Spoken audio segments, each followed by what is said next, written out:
Hi guys, welcome to my channel. I hope you're all good. I'm Leah for those of you who are new. So today I thought I'd come and talk about the hidden costs when buying a home or an investment property. I feel like when people are looking and saving for a property, people always focus on the deposit and they're just thinking deposit, deposit, deposit. But there is actually some other hidden costs that you need to be aware of so that you can budget that in and factor for it, because obviously you don't want any nasty surprises. So I thought I'd just come and share with you what these hidden costs are. But before we get into the video, make sure you give it a big thumbs up and subscribe. That would really help me out, so thank you. Also, quick disclaimer, I am no financial advisor. I am a property developer, which means that I have bought properties and I do buy properties, but I'm not actually a financial advisor. So yeah. So the first cost that you need to be aware of is mortgage broker fees. So we have always used a mortgage broker. Some of you will have seen Edward, that has been on my channel a few times. And basically the reason that we use mortgage brokers is because they have access to the wider market of mortgage lenders compared to, say, a bank who is just one lender. So you've got to imagine there's loads of different mortgage lenders out there, and mortgage brokers will have access to that wider market. Whereas if you go through a normal bank as opposed to a mortgage broker,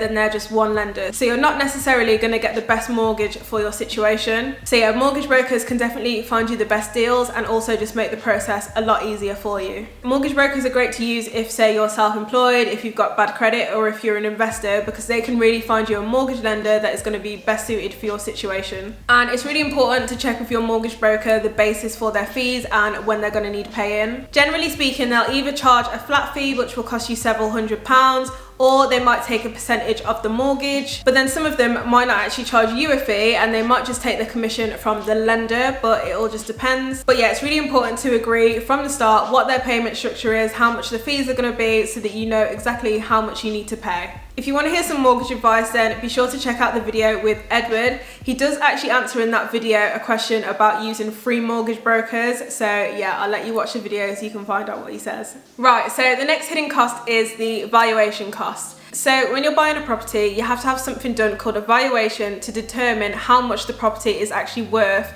so they know how much to base your mortgage on. So lenders have their own panel of valuers that they like to use, and you will be charged a fixed fee that needs to pay up front, and then once you've paid the valuation fee, then the valuer will come out, value the property, and let you know what's good or bad. We have had a case where we had a bad valuation and it was a nightmare. I did a video on it, so I'll leave a link below, but yeah. But anyway, the valuation fee needs to be paid before the valuer actually comes out. If you're buying a more complex property, so let's say for example it's mixed commercial residential, then the lender might give you an option of a few valuers, and I'll send you a quote for the valuers, and then you'll get to choose which one you want to go with. It just depends. And the cost is generally based on the size and the value of the property, and if it is a commercial property, then you are going to be looking to pay more. So some of you will know that we brought an old office back in December, so that valuation cost more than, say, if it was just like a normal house.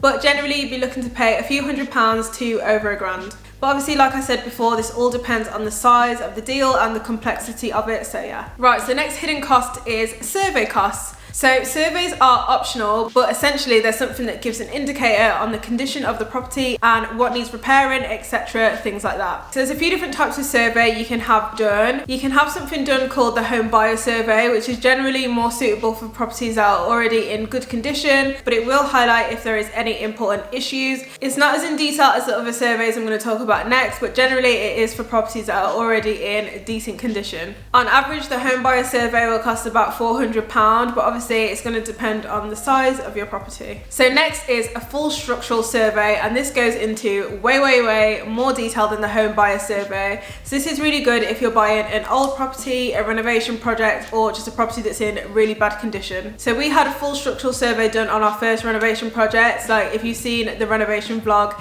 you'll know that that place was a state. So yeah, we had a full structural survey done on that. But yeah, this will just go into way more detail, and it will really tell you all the things that need doing, and it cost roughly between like £600 and £1,500. So on our second renovation project, we actually had something done called the structural engineer's report, and we basically had this done because when the valuer came around to do the valuation, he'd raised some concerns because there was like cracks in the wall and things like that. So I think he basically wanted to make sure it wasn't like falling down. So he was like, you need a full structural engineer report, and yeah, this just goes into like way more detail. But yeah, in terms of cost, it's kind of like the same price as a full structural survey, but obviously this all depends on the size of the property and things like that, so I can't just come and say, well, this is the price, because it could be different for you. Right, so next is an arrangement fee. Not all lenders will charge you an arrangement fee, but it's essentially a fee you pay to the lender for setting up your mortgage. It could be up to £2,000, and you have the option to pay it up front or just add it to your mortgage. So yeah. Okay, so next we have legal fees. So you have to pay solicitors for all of the paperwork that they do, because they're essentially the ones that transfer the ownership from the seller to you. And they also deal with things like searches, stamp duty, and the land registry fee that you have to pay at the end. Why was it so hard for me to say fee? Like, am I okay? I don't know. So it kind of really depends on the value of the property and how much work is needed for the solicitor on how much you pay. They will request the money up front for the searches and the different paperwork they have to do. The amount you have to pay will really depend on the size and the complexity of the property. For a standard residential purchase, you're looking at about £1,000 to £1,500, including the searches. So the next hidden cost is stamp duty. I say hidden, but I feel like stamp duty is quite common. A lot of people have heard of it and they kind of know the situation. But if you don't know, that's fine. Stamp duty is basically a tax that you have to pay to the government when you buy a property. And it's a different amount depending on if it's your first home or if it's your second home. And it depends on how much the property is worth. There's like different thresholds and you have to pay different percentages. So we do have a stamp duty holiday at the minute, which is absolutely amazing. I'll leave a little graph on the screen which basically outlines how much you need to pay and things like that. Then I'll also leave a stamp duty calculator linked down below.